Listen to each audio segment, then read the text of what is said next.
ये ससुरी गर्मी इतनी तेज पड़ रही है, जैसे सूर्य देवता अपने तापमान से खाना पका रहे हो। और ये भाग्यवान अभी तक खाना लेकर आए क्यों नहीं? काय से भी गर्मी ने जकड़ लिया। जयकांत ये कह ही रहा होता है कि तभी लता जयकांत के लिए खाना लेकर आ जाती है। ए जी, खाना खा लीजिए, मैं आपके लिए खाना लाई हूँ। अरे भाग्यवान, खाना लाने में इतना समय क्यों हो गया?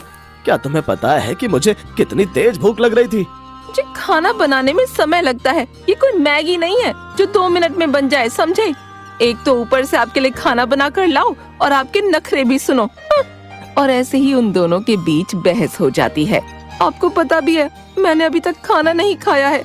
मैंने सोचा कि आपको खाना देकर आती हूँ, उसके बाद मैं खा लूंगी, लेकिन आप तो मुझे ही भजन सुनाए जा रहे हैं। अरे अरे भाग्यवान, तुम तो गुस्सा हो गई। चलो कोई बात नहीं, अब हम दोनों साथ बैठकर खाना खाते हैं। और फिर वो दोनों एक पेड़ की छांव में बैठकर खाना खाने लगते हैं। जी अब मैं चलती हूँ, मुझे घर पर और भी काम है।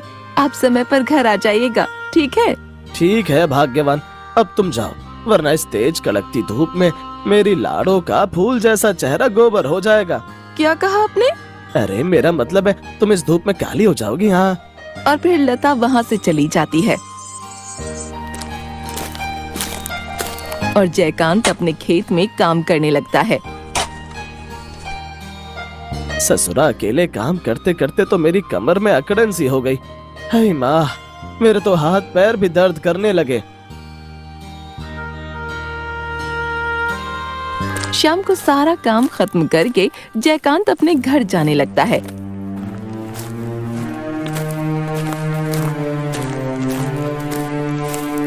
कि तभी उसे रास्ते में मुखिया जी मिलते हैं।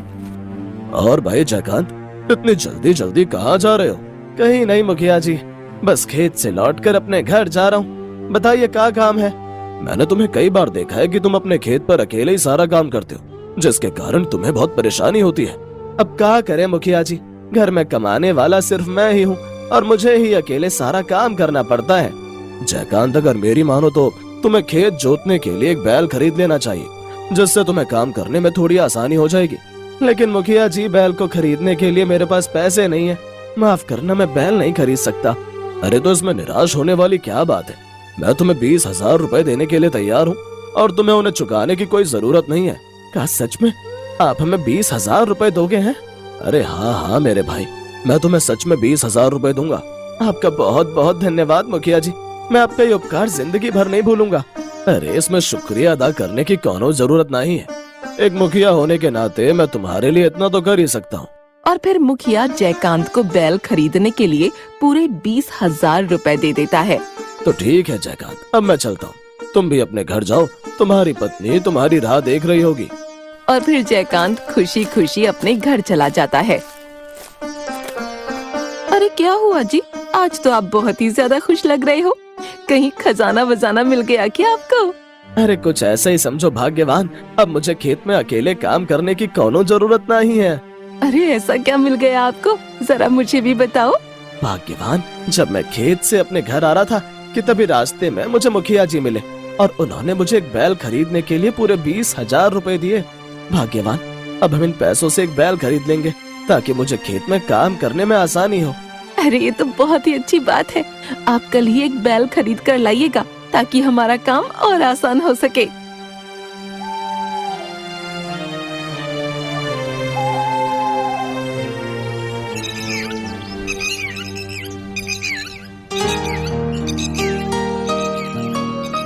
अगले दिन जयकांत एक बैल खरीदने के लिए बाजार चला जाता है।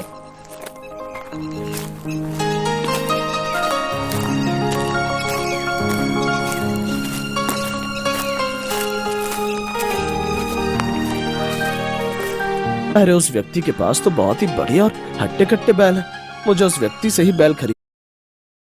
Here's a look at my week on Facebook gaming. Monday morning, I play puzzle games. On Tuesday, I choose racing games. Friday evening, I use groups to see what my friends want to play. Play the game. खरीदना चाहिए। हाँ। इतना कहकर जयकांत उस व्यक्ति के पास पहुंचता है। अरे ओ भाई, मुझे एक बैल की जरूरत है, क्या तुम मुझे एक बैल दे सकते हो?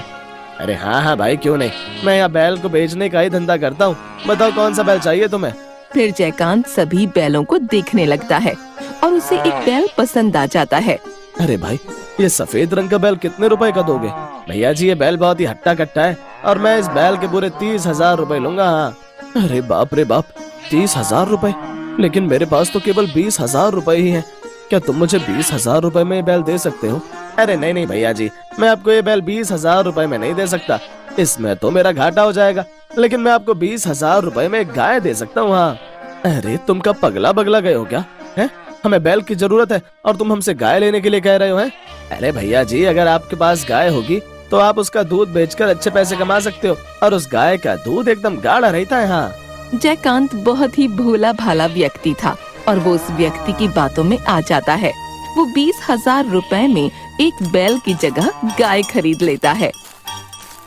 अच्छा हुआ कि मैंने उस व्यक्ति को वो गाय बेच दी, और वैसे भी वो गाय मेरे किसी काम की नहीं थी, दूध तो देती नहीं थी और ऊपर से 2 गुना चारा खा जाती थी। अरे ये क्या, आप तो बैल खरीदने गए थे ना, तो फिर आप ये गाय कहाँ से उठा लाए? भाग्यवान, अब तुम्हें क्या बताऊं, बाजार में बैलों के दाम बहुत ही ज्यादा है, इसीलिए मैंने ये गाय खरीद ली। और वैसे भी बैल से अच्छी तो गाय है, जो हमें दूध तो देगी और हम दूध को बेचकर पैसे कमा सकते हैं। लेकिन आपको खेतों में काम करने में दिक्कत होती है ना, फिर अब आप उसका क्या करेंगे? तुम उसकी चिंता मत करो भाग्यवान, खेती बाड़ी तो मैं अकेले ही कर लूंगा। हाँ। ठीक है जी, जैसी आपकी मर्जी, आपको जो उचित लगे आप वो कीजिए।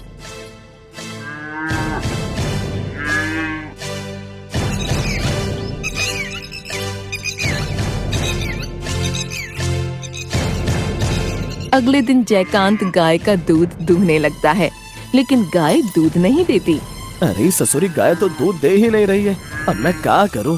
जयकांत ये कह ही रहा होता है कि तभी वहाँ लता आ जाती है और उससे कहती है, क्या हुआ जी, क्या आपने दूध दूह लिया? अरे भाग्यवान, मैं कब से दूध दोहने की कोशिश कर रहा हूँ, लेकिन ये गाय दूध दे ही नहीं रही है। ये आप क्या कह रहे हैं जी? लगता है उस व्यक्ति ने आपको ठग लिया और ये बेकार गाय आपको दे दी। हाँ, अगर ऐसा है तो मैं उस व्यक्ति के पास अभी जाता हूँ और उससे अपने पैसे वापस लेकर आता हूँ। जयकांत और लता आपस में बात कर ही रहे थे कि तभी वो गाय बोल पड़ी। मालिक, उस व्यक्ति के पास जाने का अब कोई लाभ नहीं है, क्योंकि वो व्यक्ति इस गांव को छोड़कर भाग चुका है।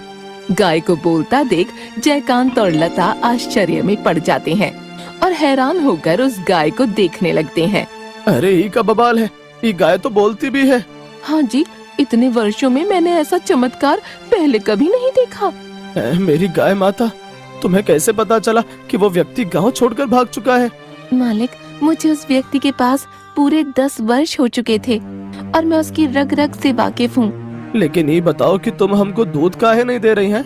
मालिक, मुझे माफ कर दीजिए, मैं आपको दूध नहीं दे सकती, क्योंकि उस व्यक्ति ने मुझे ठीक से दाना पानी नहीं खिलाया, जिसके कारण मैं कमजोर हो गई और अब मैं दूध नहीं दे सकती। अरे अरे, कोई बात नहीं मेरी प्यारी गाय, अब तुम हमारे घर पधारी हो तो हम तुम्हारी ठीक से परवरिश करेंगे। अच्छा हुआ मालिक जो आप मुझे उस व्यक्ति के पास से यहाँ पर ले आए, वरना मैं जल्द ही स्वर्ग से धार जाती। और फिर वो गाय उन दोनों के साथ ही रहने लगी और उन दोनों ने उस गाय का नाम नंदिनी रख दिया। अरे ओ भाग्यवान, मैं खेत पर जा रहा हूँ, तुम नंदिनी को ठीक से चारा डाल देना, ठीक है? जी, आप निश्चिंत होकर जाइए, मैं यहाँ सब संभाल लूंगी। और फिर जयकांत खेत पर चला जाता है और लता नंदिनी। मालकिन, आप बुरा ना मानो तो आपसे एक बात कहूँ? हाँ हाँ, कहो ना नंदिनी, क्या बात है? मालकिन, मैं यहाँ बैठे बैठे बोर हो गई हूँ, अगर आपकी आज्ञा हो तो मैं कुछ देर गांव में टहलना चाहती हूँ। नंदिनी की ये बात सुनकर लता सोच में पड़ जाती है और उससे कहती है, ठीक है, जैसी तुम्हारी मर्जी, लेकिन ज्यादा दूर मत जाना और हाँ, जल्दी घर पर लौट आना, ठीक है? आपका बहुत बहुत शुक्रिया मालकिन। और फिर नंदिनी गांव में टहलने के लिए चली जाती है।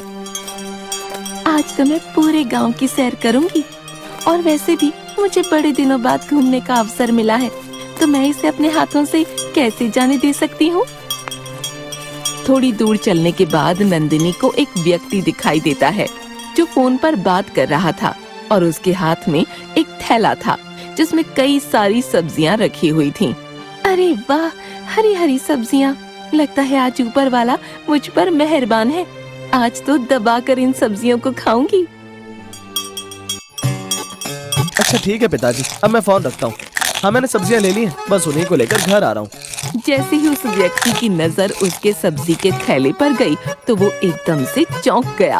अरे बाप रे, मेरे थैले की सब्जियाँ कहाँ गई?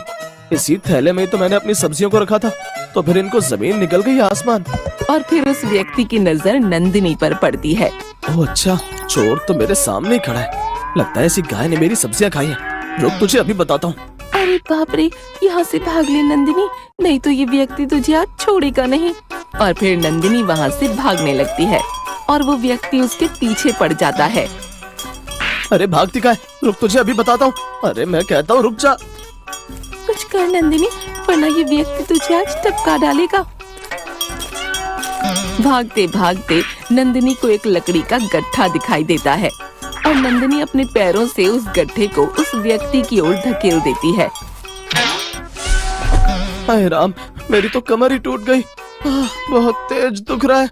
इस गाय ने तो मेरा सत्यानाश कर दिया। अरे रे रे रे। आज तो मैं बाल बाल बची, वरना वो व्यक्ति आज मुझे मार ही डालता। हाँ। थोड़ी दूर चलने के बाद नंदिनी को जयकांत दिखाई दिया जो अपने खेत से घर की तरफ जा रहा था। अरे नंदिनी, तुम यहाँ क्या कर रही हो? तुम तो घर पर थी। मालिक, मैं गांव में टहलने के लिए आई थी, लेकिन मैं यहाँ बिना पूछे नहीं आई हूँ। मैं मालकिन से आज्ञा लेकर आई हूँ। लेकिन तुम्हें ऐसे यहाँ वहाँ नहीं घूमना चाहिए। अगर कोई व्यक्ति तुम्हें चोट पहुँचा देता तो? अरे मालिक, आप तो खामखा ही चिंता कर रहे हैं। आज तक कोई पैदा नहीं हुआ जो नंदिनी को हाथ लगा सके। हाँ। एक तो तुम बूढ़ी हो चुकी हो और तेवर तो ऐसे दिखा रही हो जैसे कोई हीरोइन हो। अब चलो मेरे साथ घर। और फिर जयकांत नंदिनी को लेकर अपने घर आ जाता है। अरे वाह, आज तो आप दोनों एक साथ घर आए हैं। भाग्यवान, तुमने नंदिनी को घर से बाहर जाने की अनुमति क्यों दी? अगर इसे कुछ हो जाता तो? अरे आप तो ऐसे ही परेशान हो रहे हैं जैसे कोई छोटी बच्ची है। और वैसे भी ये गाय है, इसमें हमसे ज्यादा ताकत होती है। ये अपनी हिफाजत खुद कर सकती है। लेकिन भाग्यवान, ये बूढ़ी हो चुकी है, हमें इसको अकेले नहीं छोड़ना चाहिए। ठीक है जी, आइंदा से मैं नंदिनी को कभी अकेले नहीं छोड़ूंगी। ऐसे ही कुछ महीने बीत जाते हैं।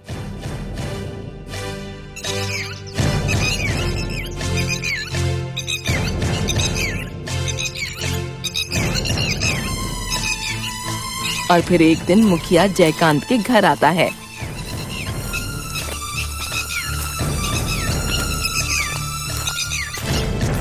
जयकांत, अरे ओ जयकांत, जरा बाहर तो आ। अरे क्या हुआ मुखिया जी, आप इस वक्त यहाँ? कहिए क्या बात है? भाई जयकांत, मैंने सुना है कि तुमने गाय खरीदी है।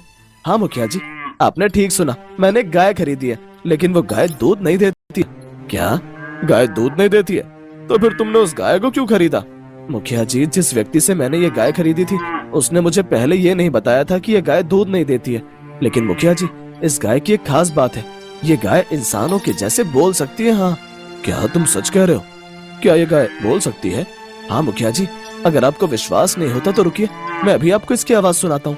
और फिर जयकांत उस गाय से कहता है, नंदिनी, ओ मेरी प्यारी नंदिनी, मुखिया जी को प्रणाम करो। प्रणाम मुखिया जी, कैसे हैं आप? घर में सब ठीक ठाक है कि नहीं? अरे ये गाय तो सच में बोलती है, मुझे तो अभी भी अपनी आंखों पर विश्वास ही नहीं हो रहा है। गाय को बोलता देख मुखिया के मन में लालच आ जाता है और वो मन में सोचने लगता है, अगर मैं इस गाय को जयकांत से ले लूं और इसको बाजार में बेच दूं, तो मुझे इसके अच्छे पैसे मिल जाएंगे। हाँ, क्या हुआ मुखिया जी, इस गाय को देखकर चौंक गए ना? अरे भाई जयकांत, मुझे गाय बहुत अच्छी लगी और ये गाय तुम्हें मुझे देनी होगी। अरे मुखिया जी, आप क्या कह रहे हैं? मैं ये गाय आपको नहीं दे सकता। अब ये गाय हमारे बीच घुल मिल गई है, अब हमारा रिश्ता गहरा हो चुका है। अब ये गाय मैं आपको नहीं दे सकता। जयकांत की ये बात सुनकर मुखिया को बहुत ज्यादा गुस्सा आ जाता है और वो जयकांत से कहता है, अगर तुम गाय नहीं दे सकते तो तुम मेरे 20,000 रुपए लौटा दो जो मैंने तुम्हें उधार दिए थे। लेकिन मुखिया जी, आपने तो मुझे वो पैसे ऐसे ही दिए थे ना, तो फिर अब आप उन पैसों को मुझसे क्यों मांग रहे हैं? मैं कुछ नहीं जानता, मुझे मेरे पैसे अभी चाहिए, वरना मैं तुम्हारी इस गाय को लेकर यहाँ से चला जाऊंगा। लेकिन मुखिया जी, इतनी जल्दी मैं पैसे कहाँ से लाऊंगा? तो ठीक है, अगर तुम पैसे नहीं दे सकते तो आज से तुम्हारी ये गाय अब मेरी हुई। गाय को लेकर वहाँ से चला जाता है। मेरे प्यारे गांव वासियों सुनो, क्या तुम्हें पता है तुम्हारे सामने जो ये गाय खड़ी है वो कोई मामूली गाय नहीं है। ये गाय इंसानों की भांति बोल भी सकती है। क्या आप सच कह रहे हैं मुखिया जी? अगर तुम्हें विश्वास नहीं होता तो रुको, मैं तुम्हें अभी इसकी आवाज सुनाता हूँ। और फिर मुखिया नंदिनी को कुछ बोलने के लिए कहता है, लेकिन नंदिनी कुछ नहीं बोलती और चुपचाप खड़ी रहती है। अरे मुखिया जी, ये गाय तो कुछ भी नहीं बोल रही। आप खामखाई हमारा समय बर्बाद कर रहे हैं। अरे ये गाय जयकांत के घर तो बहुत ही चटर पटर कर रही थी, अब इसको क्या हो गया? लगता है आज ये मेरी नाक कटा कर ही मानेगी। अरे मुखिया जी, क्या आपने मैं उल्लू बनाने के लिए चौपाल पर बुलाया था? बताइए। अरे नहीं नहीं गांव वालों, मेरी बात का विश्वास करो, ये गाय सच में बोलती है। अरे नंदिनी कुछ बोल। नंदिनी के कुछ ना कहने पर मुखिया नंदिनी को एक डंडे से मारने लगता है और नंदिनी मुखिया के ऊपर गोबर कर देती है। सभी लोग जोर जोर से हंसने लगते हैं। हाय राम, इस मनहूस गाय ने तो मेरे सारे कपड़े गंदे कर दिए। छी छी छी छी छी। और तभी एक व्यक्ति मुखिया का मजाक उड़ाते हुए कहता है, अरे मुखिया जी, अभी भी कुछ दिखाना बाकी रह गया है क्या? और फिर सभी गांव वाले मुखिया का मजाक उड़ाकर वहाँ से चले जाते हैं। ये गाय मेरे लिए किसी काम की नहीं है। आज इसके कारण पूरे गांव में मेरी नाक कट गई। इतना कहकर मुखिया उस गाय को वहीं छोड़कर अपने घर चला जाता है। ए जी, पता नहीं हमारी नंदिनी किस हालत में होगी।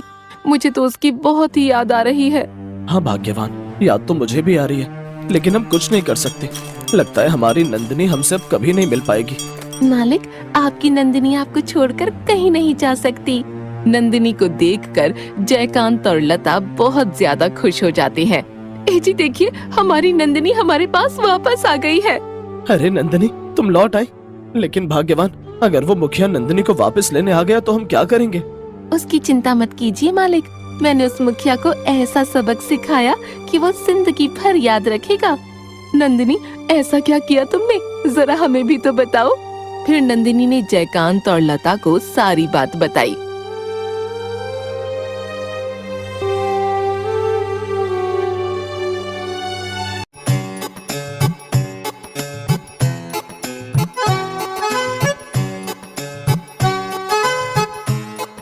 नंदिनी की ये बात सुनकर जयकांत और लता जोर जोर से हंसने लगे।